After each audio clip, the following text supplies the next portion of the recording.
and we're so lucky to have you represent us.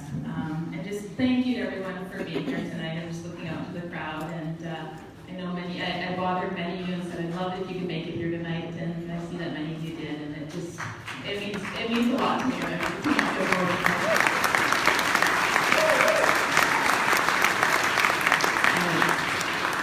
Thank you, Bill. I really appreciate your support and your leadership. So thank you so much for everything you've done tonight and over the last number of years. And yes, we should.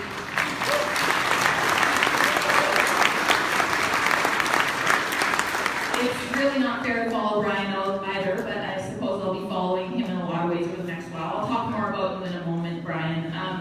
I just, first of all, I want to acknowledge as well, like Bill did, that we are here on Treaty 6 territory. And this land acknowledgement is something that truly means a lot to me.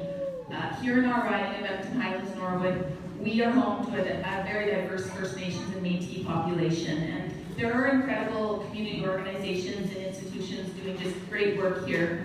Bent Arrow, Ambrose Place, the Métis Seniors Lodge, the Native Friendship Centers, Bent Afro Society, the list goes on. And I'm honored to be hoping to represent so many of those folks. And I also need to give a shout out to Muriel Stanley-Venn, who, as Bill said, has been the head of the Institute of the Advancement of Aboriginal Women, and she's been someone I've looked up to, and I'm honored she's here. And I knocked on her door the other day, and she said she was going to be there, and she told me what her schedule was like, so I'm just, again, honored for you to be here. Just a few weeks ago, I gathered and marched with hundreds of others at the Sisters in Spirit Vigil at the Boyle Street Plaza. Carol and Noah were there as well. I'm wondering if Carol and Noah are still here from Chubby Creek. I'm not sure if they stayed, but thanks to them for being here tonight as well. At that vigil, folks shared their stories of missing and murdered Indigenous loved ones, and we marched the streets in honor of those individuals. And I know that we have a lot of work to do to address that issue and to continue in our journey of reconciliation. But it's really going to take commitment, and it's going to take real action as well. So before I talk a little bit about our campaign and why we're all here tonight, I do want to thank a few more folks. I want to thank the Highlands-Norwood NDP Riding Association just for their support and their generosity, and a lot of them I know got here very early tonight to help set up and to run that lovely bar over there. So.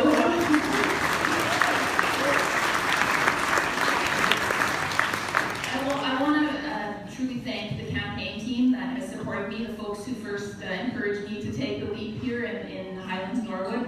I'm not going to name them all, but they are a group of fierce, dedicated feminists who've been there for me over the years, and yes, and I'm so grateful for their love and support. So thank you all.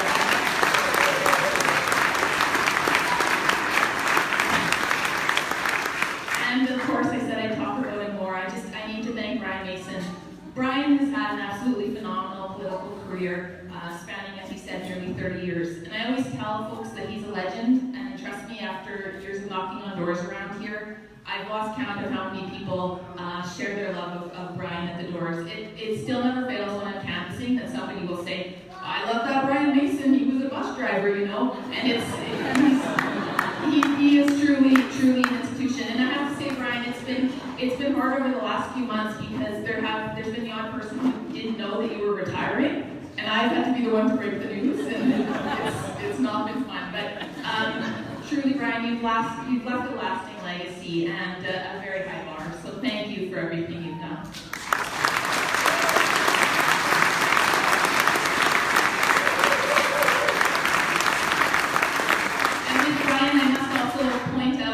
Ray Martin, I should say best-selling author Ray Martin, buy his book.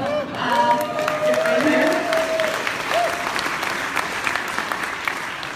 And Pam Barrett I want to mention as well. These are just two incredible folks who represented our Highlands and Norwood neighborhoods over the years and have been principled, passionate leaders for our communities. It means a lot for you to be here tonight, Ray, so thank you.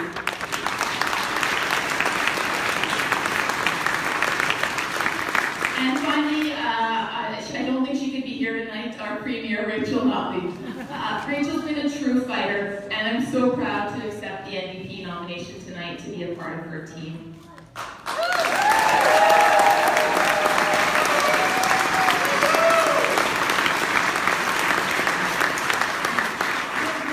When we launched our campaign, Bellevue Hall, I talked about why I'm running, and I talked about some of the issues that matter to me: education, healthcare, support for seniors, and childcare. And I talked about how I'm fearful about what could happen to some of those things we care so much about under a different government. But we're New Democrats, and we don't just resign ourselves to fear. We face those fears head on, and we fight back with love, hope, optimism, and hard work too. And so since that launch in August, as I promised, with a great group of volunteers, we've been knocking on doors nonstop in every neighborhood throughout Edmonton, Highlands-Norwood.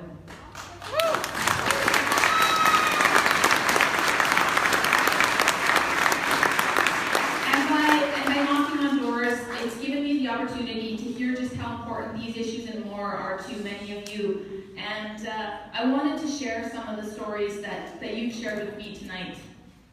Just last month, I met Kay, who's recently moved into the Montrose neighborhood. Kay shared with me just how important our government's minimum wage increases to her. Kay couldn't be here tonight because she's working an evening shift.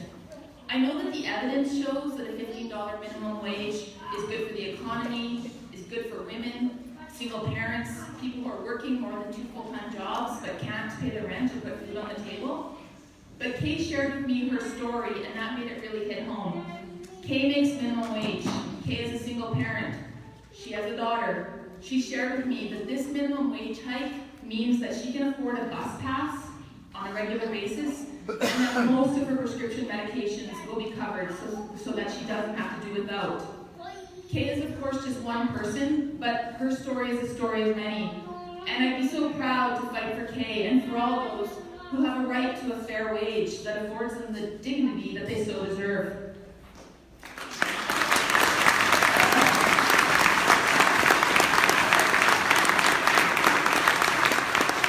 And I think of Christina and Colin, who live in Eastwood. They're parents to 3, including a brand new baby girl, Sarah.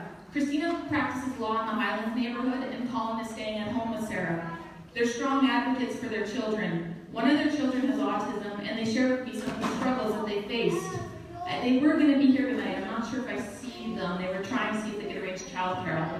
We kind of offered some of that over here, which is awesome. But I kept thinking of Christina and Colin long after they welcomed us into their home on a chilly night in September.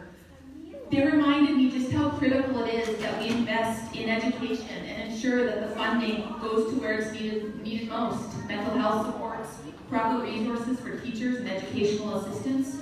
I know what it was like as a teacher to feel like there were never enough resources to meet my students' needs. We must prioritize our province's young people so that they get the best start that they can in life.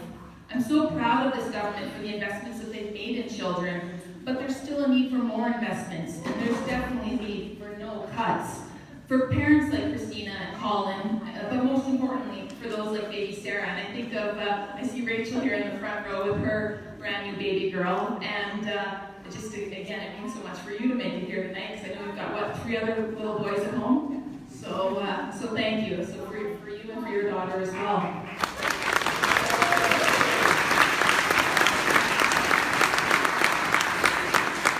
Abdi Hakim, who I met in Macaulay, wants to make sure that this government is re-elected. He called out to us when he saw us canvassing in the street. Abdi Hakim remembered me from my federal campaign, and he shared with me that he would support me again. He talked about how he knows that me and our government will support all people, regardless of race. I think of Abdi Hakim and the many folks I've met in our neighborhoods from various cultural communities, including the Muslim community, and I'm so proud that we have a government and a premier that is fighting racism and Islamophobia.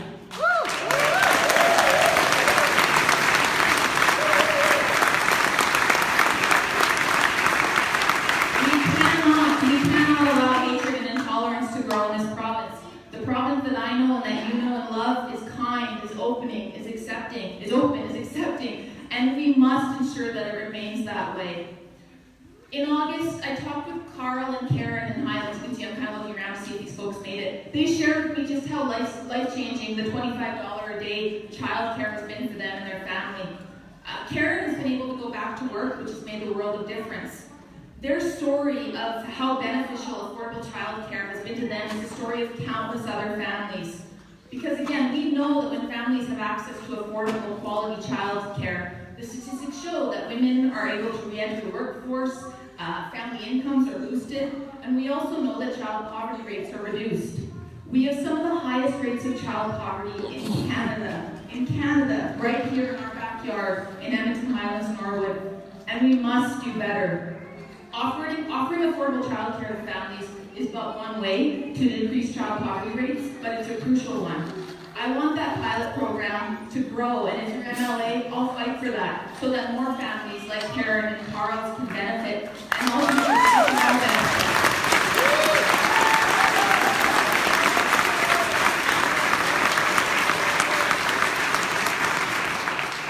I grew up in the town of Market, Alberta, and although both my parents have moved away, they're here tonight. You guys can give a little wave. Growing up in Market, I was so fortunate to have some incredible teachers who influenced me and inspired me to be a teacher. And just last month, I had the chance to reconnect with one of those teachers, Heather. Heather's now living right here in Edmonton, Highlands-Norwood in Boyle Street, and she's still teaching, and she's still as amazing and energetic as she was when she taught me in junior high. And I don't know if you can imagine what it was like in junior high, but the fact that Heather is here tonight is amazing.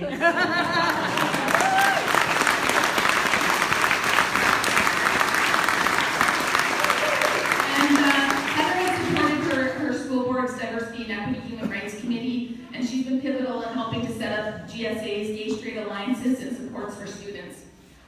Teachers like Heather are so valuable in a young person's life, and Heather reminds me just how necessary it is that we re-elect a government that will protect our students to ensure no child feels left.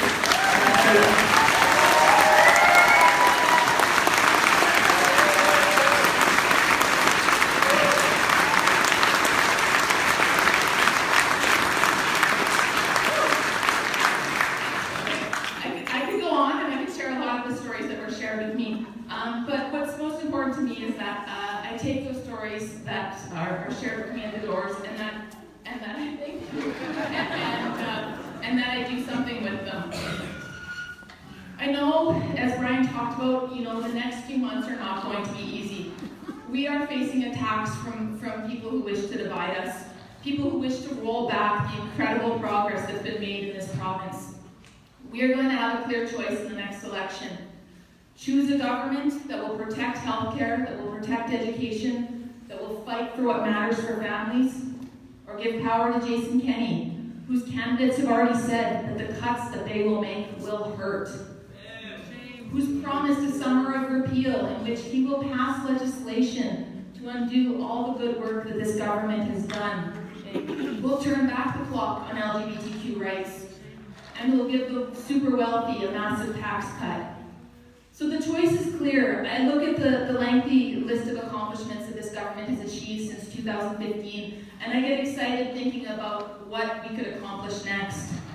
And so you know that I'll fight tirelessly as your MLA, but I need each of you to help. We as Brian said, we can't take anything for granted. And I said this to Brian too. I said I keep meeting people who are like, I really like Brian, I'm not so sure though. And so we just can't take any of those votes for granted here in Edmonton Highlands-Norwood.